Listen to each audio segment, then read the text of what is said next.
Welcome to OUTcast, the podcast where we catch up with some of the most engaging, courageous, and inspiring LGBTQ+ people from all over the world. We ask our lesbian, gay, bisexual, trans, and queer guests where their coming out journeys began, what they've gone through along the way, the joy and the pain, but we promise there will be more joy, and what gives them hope. I'll be interviewing people from all walks of life, from hard-working queer people behind the scenes to more familiar faces you might have never known even had the coming out stories they're about to share. You can follow us on social media at OUTcastLGBT, and you can find us online at outcastpod.com.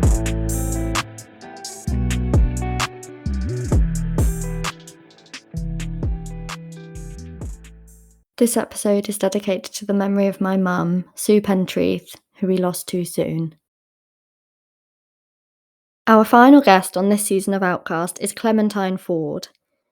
Clementine is an Australian feminist, freelance writer, broadcaster, public speaker, and advocate for social justice and equality based in Melbourne. She's celebrated for her refreshingly frank, searingly intelligent, and no bullshit writing and thinking. She's famously unafraid to call out trolls who, in turn, have sent her the most vile and abusive content you could think of over the years, all because she simply champions true equality. Clementine is the author of 3 books, Fight Like a Girl, Boys Will Be Boys, and now her new book, How We Love. It is a set of essays on love, but also very much a memoir about Clementine's life. She describes it as containing the themes crucial to life, themes of grief, rebirth, faith, magic, hope, and above all, love.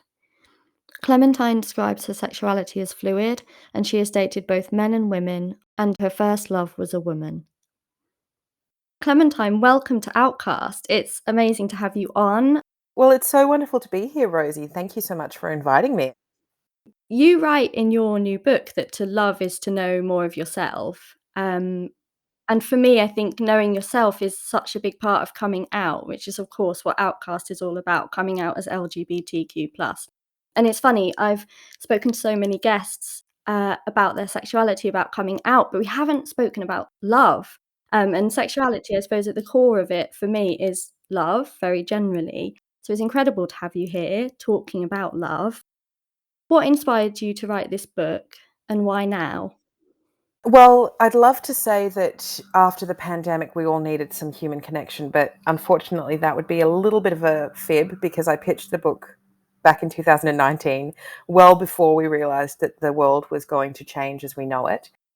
It just happens to have been quite serendipitous that it's come out at a time where I think we do need a little bit of a reminder about what human connection and love looks like. So that's been a nice kind of silver lining for me, I guess, which is a terrible thing to say. I know people have suffered so awfully through the pandemic.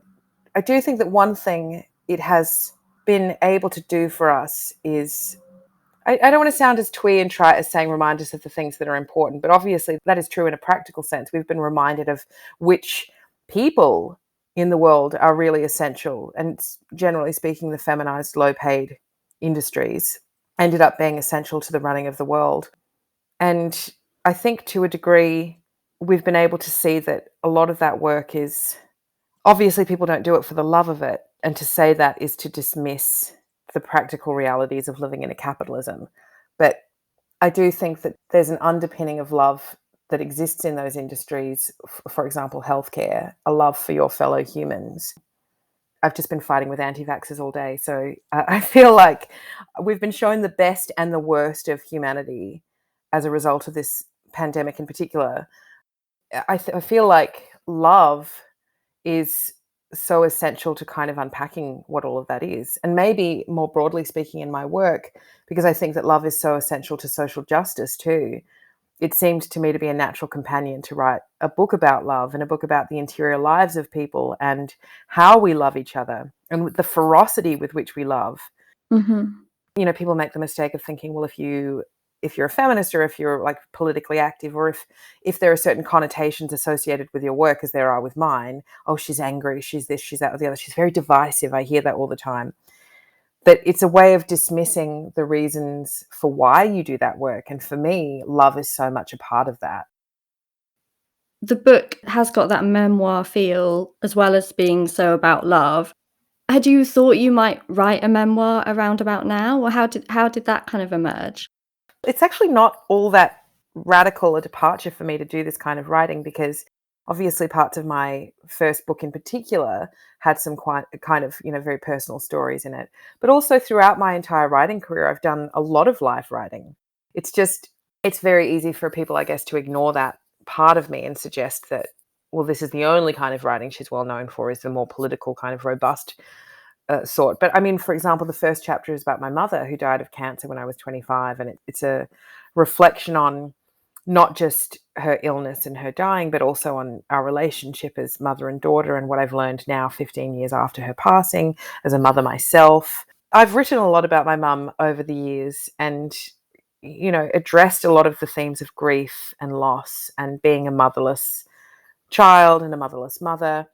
So to me, the idea of like adapting that writing into a book was kind of just a natural progression. Yeah. I want to talk a bit about your mother and your mother's death and how that shaped your life in a bit. But before we do, I want to talk about your first love. You write about her in the introduction of your book. You had had boyfriends, you'd kissed girls, but she was your first big love and the first woman you'd ever slept with. For listeners who have yet to read the book, how did you meet and how did the relationship unfold? It was one of those meetings. I was 20, 21, and it was one of those meetings that, after it happened, seemed destined to have occurred, and in which you felt like every part of the puzzle just fit into place and explained a lot, but also seemed gifted somehow by some kind of, twist of fate. And of course, it's really easy to look back on things that have brought us immense joy and happiness, and sometimes even immense pain, and think, well, it must have been fate. Whether or not you believe in fate or not, I think fate's kind of a fun thing to think about. But we met one night. I had been living with a mutual friend of ours. We'd been housemates, but I'd recently moved out. And she invited me back to the house for dinner, and she said, my friend's here from interstate. And I'd heard about this friend before, but not much. But she said, she's coming over for dinner. She's staying for the weekend. Come and have dinner with us. And I walked into the house, kind of loudly announcing myself, as I'm sometimes prone to do. And I said, where's this friend of yours that you want me to meet then? And she was standing out in the garden. And my friend said, oh, she's outside. And I popped my head around the corner and I said hello. And I felt that instant kind of frisson of something. And again, whether or not it's just you're able to retcon these things in your mind, it feels so real to me that it felt to me in the moment, something magical is about to happen. We chatted and we flirted that night, and neither of us, I think, necessarily knew that that's what we were doing. But as the night progressed, it became more and more obvious. We kissed at one point, and then we ended up in bed together, and that was the first time I'd ever slept with a woman. But it all just seemed so natural and like revelatory at the same time, and just part of the exciting, landscape of being young and alive.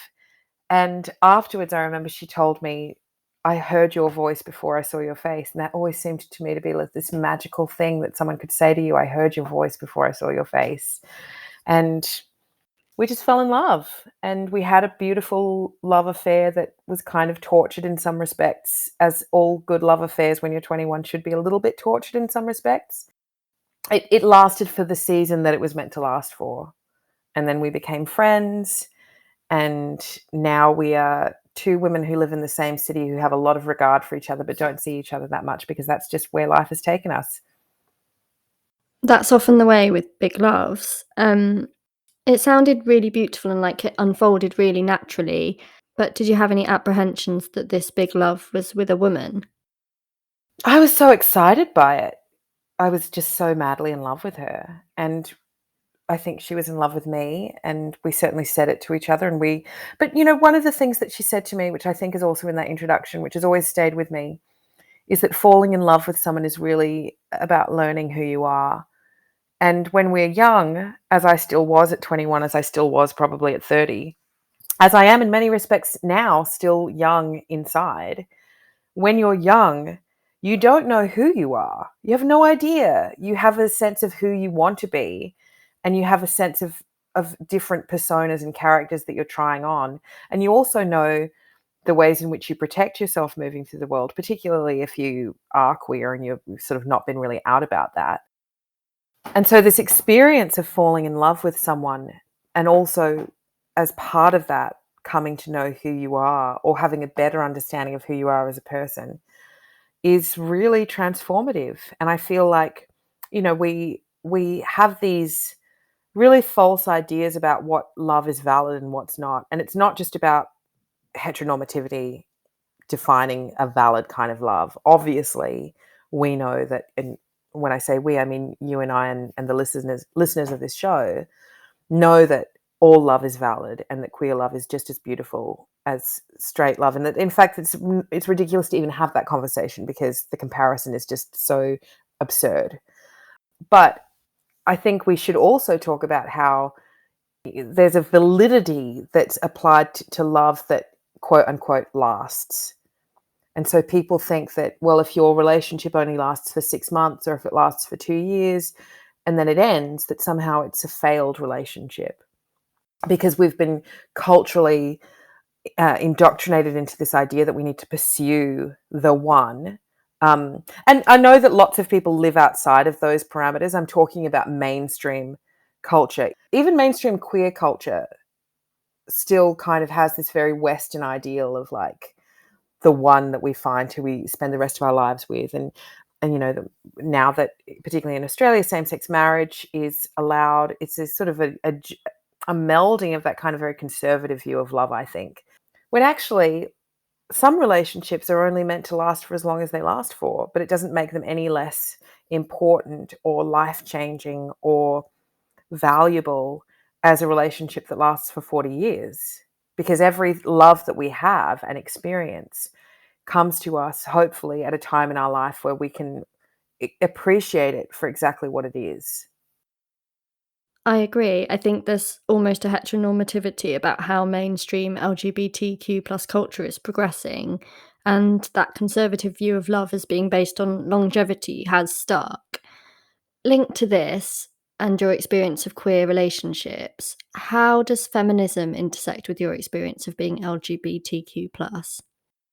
More than anything, I feel like we should all be in control and in charge of our sexuality, and that all love is valid and all expressions of self are valid. And I don't know that I have a neat answer for how my feminism intersects with it, because it's all just part of the same thing.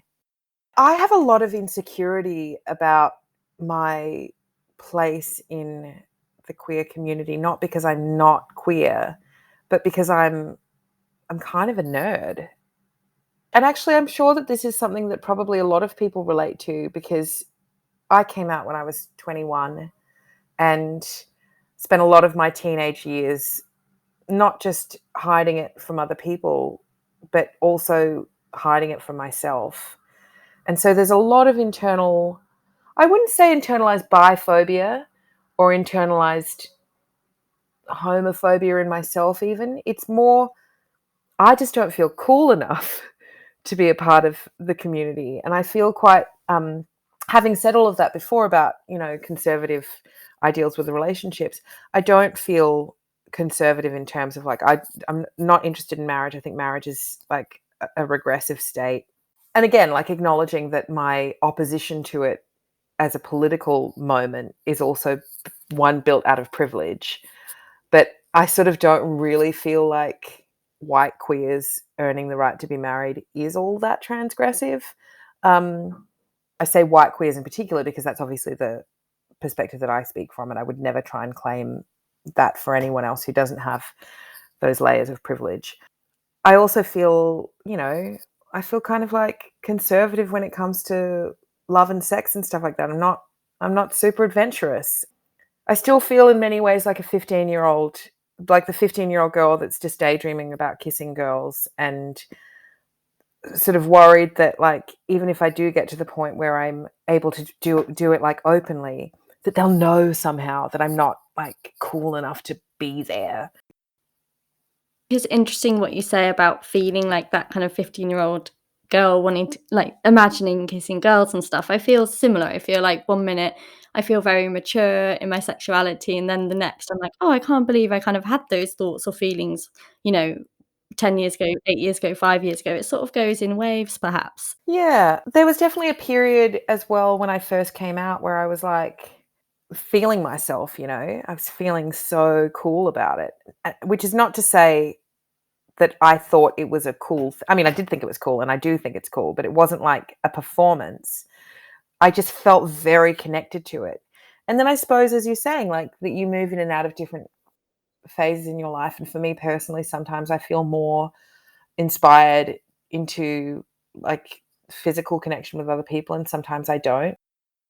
The complexity of the A part of the identity in LGBTQIA+ is still, I think, being grappled with more broadly. And people think, you know, they hear something like asexual and they think, well, that means that you're just like permanently in a state of asexuality. But there have been times when I've thought to myself, can you go through periods of asexuality, or can an asexual identity be? And I apologize to any listeners who are very well versed in this and who are sitting here maybe thinking, well, don't be bloody ridiculous. Of course you can, or of course you can't, or whatever it might be. This is something that I'm beginning to think about. I'm interested in how much that can ebb and flow in your life. And honestly, like, exploring that is more frightening to me than exploring same-sex attraction. Yeah, that kind of resonates. I think it is a bit of an unexplored area, at least for some of us in the LGBTQ plus community.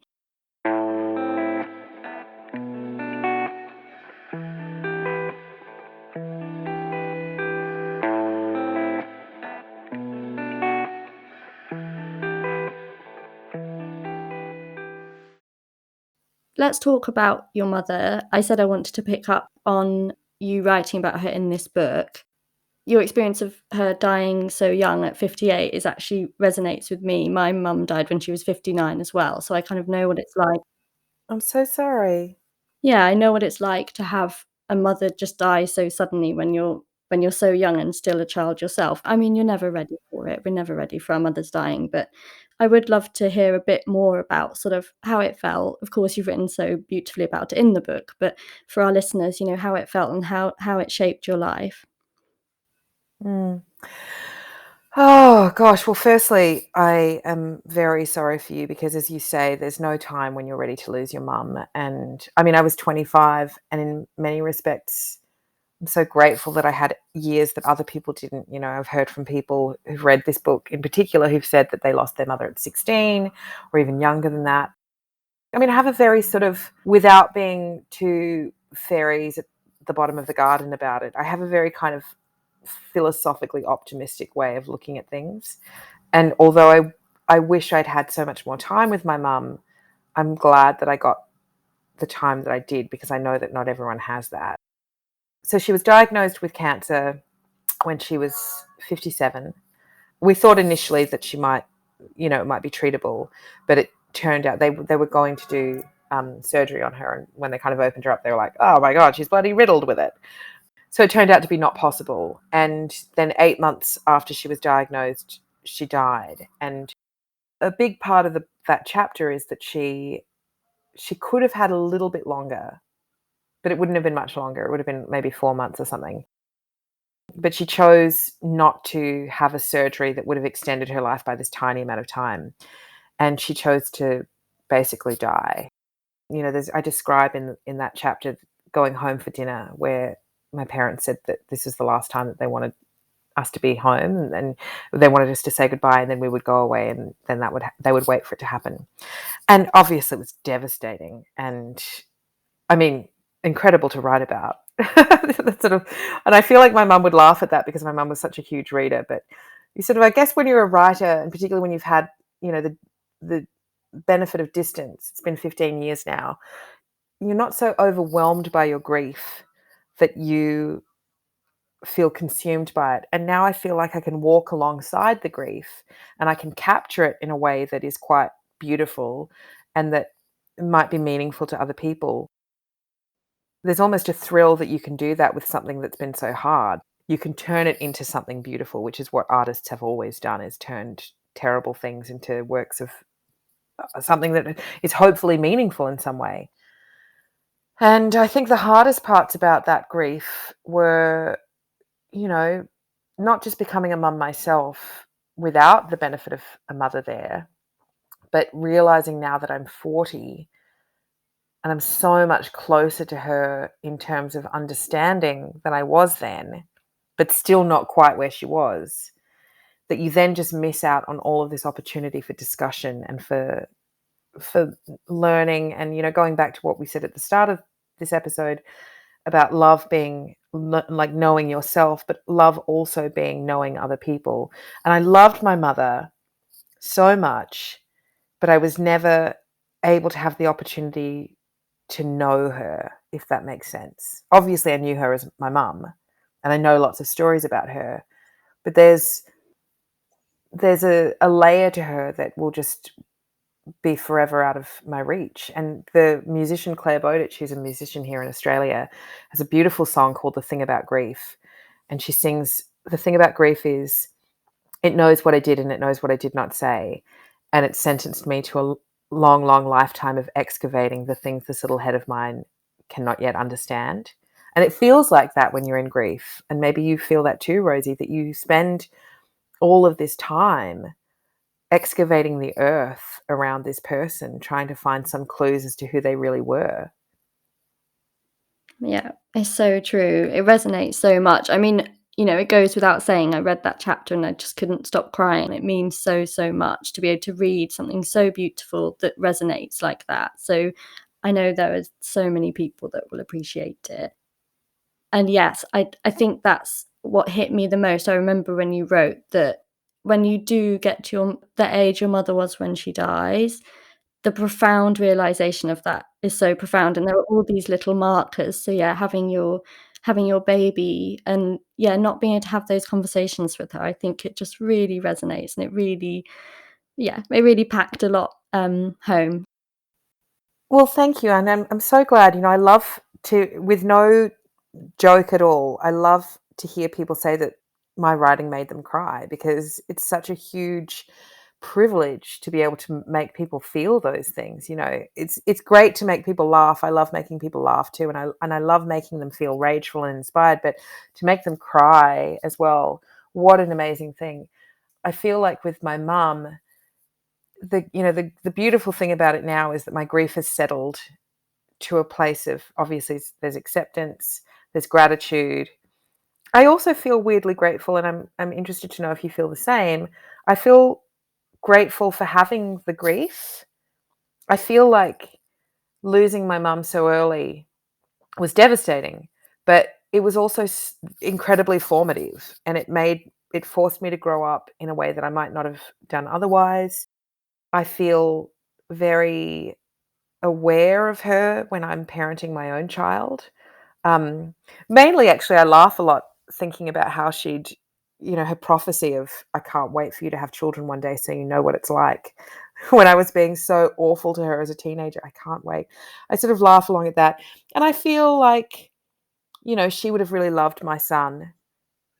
She would have made a great grandmother, but she couldn't be here and him be here at the same time, which is part of the philosophical acceptance of the ebbing and flowing of life and love. Everything that happens to us, both big and small, is the result of an infinite number of completely random choices and happenings. Everything that led to my son being born was totally random, but it necessarily involved my mother dying, because otherwise I wouldn't have been set on that track. And so there is some kind of acceptance in that, to have known these two profoundly great loves, rather than feeling grief-stricken about them not knowing each other. And of course, my son knows his grandmother through stories. And I believe, for my own personal satisfaction, I believe that in some sense, the energy and the essence of my mother knows her grandson.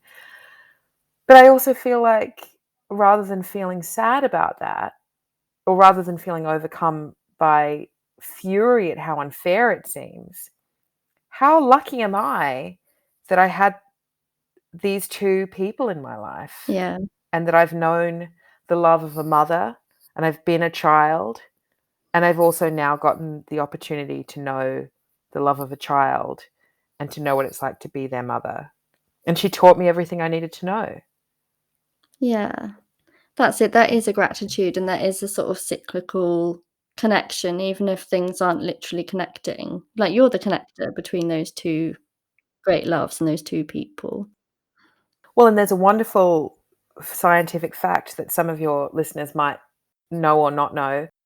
But if you are a person who was born with eggs and a uterus, and you have a baby, say you get pregnant with another person who is born with, who is forming eggs and a uterus, then all of the genetic information for any egg that may be carried to pregnancy later on is formed in the womb at around 27 weeks, which means that my mother, not only was she carrying me, but she was carrying half of the genetic information that ended up creating my child.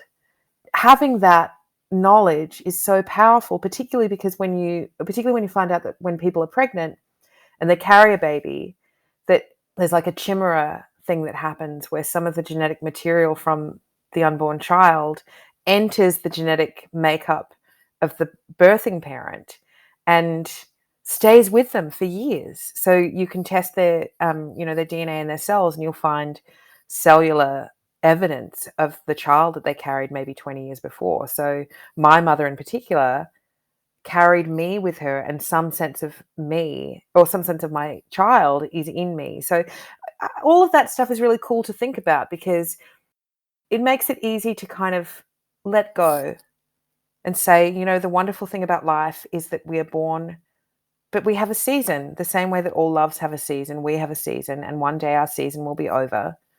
And what counts, or what we have to make count, is how we experienced life while we were here. Exactly. Yeah, I couldn't agree more. It gives you an appreciation as well when you do see a season kind of close. But like you say, we all continue anyway through memory and things like that. Yeah. And through people's grief, and that's not even, someone doesn't have to die to have made a lasting impression on someone, obviously. When we say goodbye to lovers, and when relationships end, if we're grief stricken about it and we cry and we wail and we shake our fist at the sky and we say, but I love them, I love them. And then even that passes. One day the storm subsides and you realize that you can move on. And there's something really beautiful about that. OUTcast. Coming out stories from inspiring LGBTQ+ people today.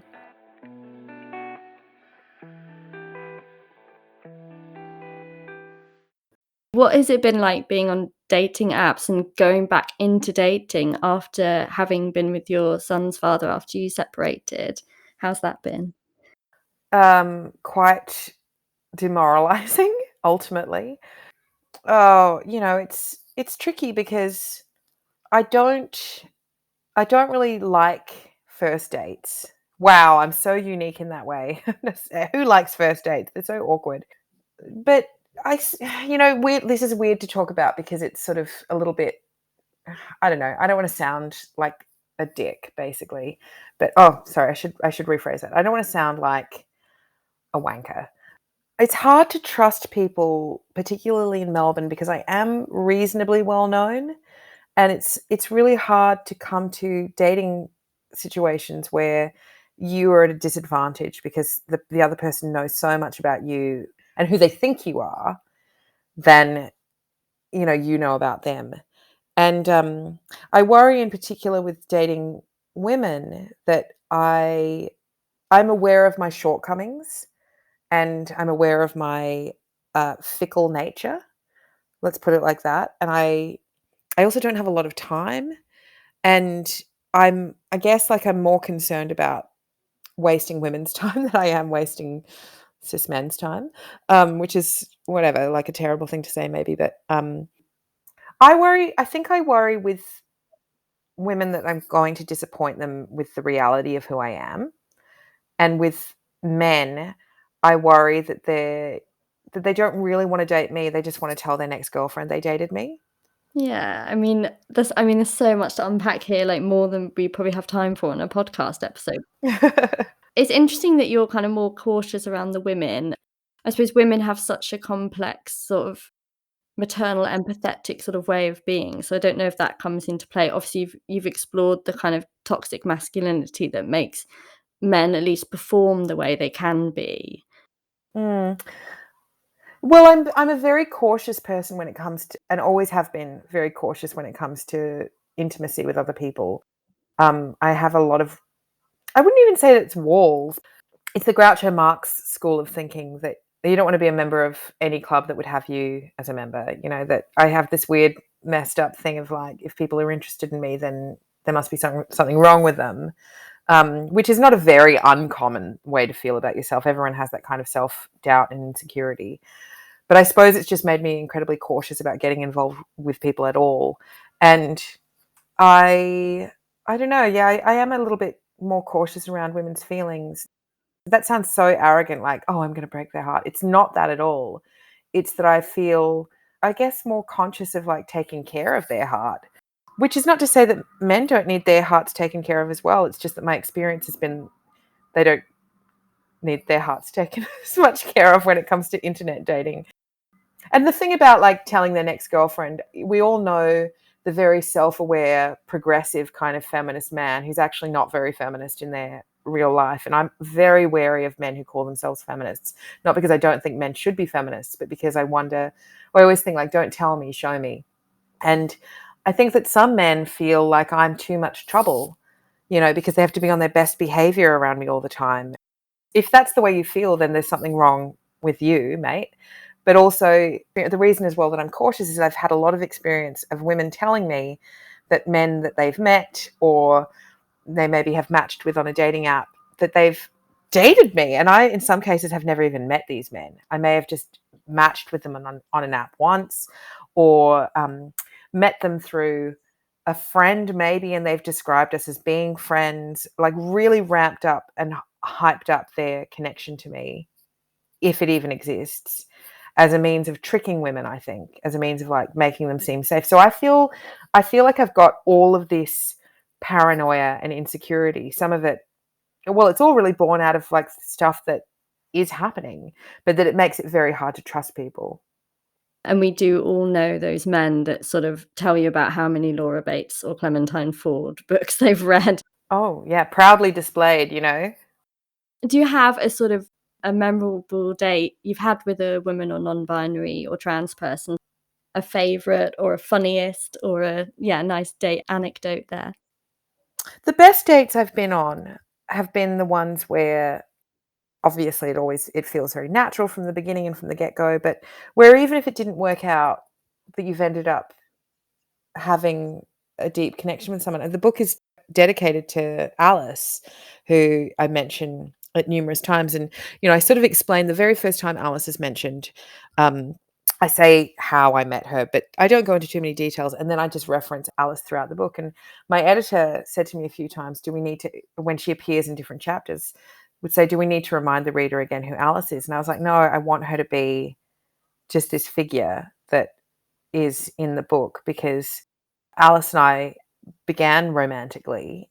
In fact, there was a great article that she sent me just yesterday that's in the New Statesman, and it's about Iris Murdoch and Philippa Foot and how they had this, you know, intense love affair throughout their entire life, which was really platonic romance. And in the article, they say, you know, oftentimes it's suggested that relationships like this were secretly sexual in nature, but hidden. But in this piece, they said, but actually, no, that's not the case here, because Philippa Foot and Iris Murdoch did have a sexual relationship at one point, but then realized that the love that they had for each other was too big to reduce to just a sexual relationship, and that it needed to be expressed in other ways. And that for me is what Alice is, you know, that she's one of the great loves of my life. And she's demonstrated to me that that love can exist in a way that's not quite platonic, but also doesn't have to be sexual. And in fact, that's something that my first girlfriend said to me when it was kind of wrapping up between us. We tried again, you know, we broke up for a bit and then we tried again. And we ended up realizing that it wasn't, I've just remembered this now, that it wasn't going to work in that way. And we had this very frank discussion about how when we'd met, it was like our souls had met in some way. And the only way we had to understand what that meant, to have this deep love for someone else, which is exactly what happened to Philippa Foot and Iris Murdoch too, was to have sex, was to like make it sexual. And for a time that was great. But then that ended up seeming too limiting.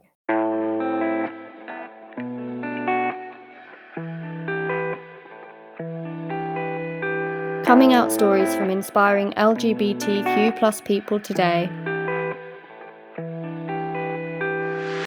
What gives Clementine Ford hope? I think the fact that in our own experiences and what we witness in other people, I am made relentlessly hopeful by the fact that we keep trying. We keep trying even when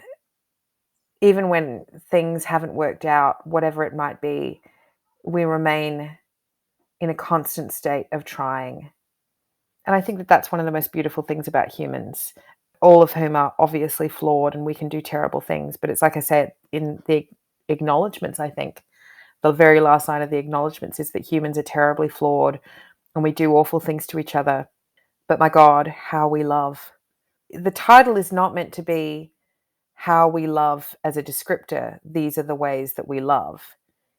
It's actually meant to be, oh, how we love, how we as a species continue to pour ourselves into love.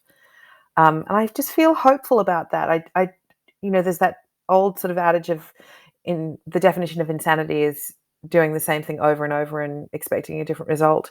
But I actually think that when it comes to love and doing the same thing over and over and expecting a different result, but still trying anyway, is just one of the most beautiful things that I can think of. We all want to be loved and we all want to be known and we want to see other people and we want to be seen by them in return. And that's just a wonderful thing.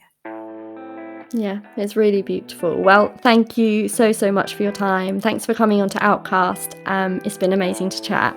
Thank you so much, Rosie. It was so nice to talk to you, and thanks very much to all of your listeners for listening in and tuning in, and I hope you all have wonderful lives. Amazing, thanks so much. Thank you for listening to OUTcast, the podcast with interviews and coming out stories from inspiring LGBTQ+ people all over the world. That was our final episode of Season 1. I really hope you enjoyed hearing all about Clementine Ford's thoughts on love, life, grief, and experiences of being LGBTQ+. Don't forget to go back and listen to other episodes if you're new to the show and you're here because you're a fan of Clementine. We have a fascinating interview with Tilly Lawless, the Sydney-based queer sex worker and novelist, as well as the British transgender priest Sarah Jones, and Gogglebox Australia's Tim Lay of Tim and Leanne fame. And there are so many other incredible guests with illuminating and uplifting coming out stories in our first season, which is available online at outcastpod.com and wherever you usually get your podcasts. I'm your host, Rosie Pentreath. I do hope you can join us for Season 2 of OUTcast in 2022. Have a great day.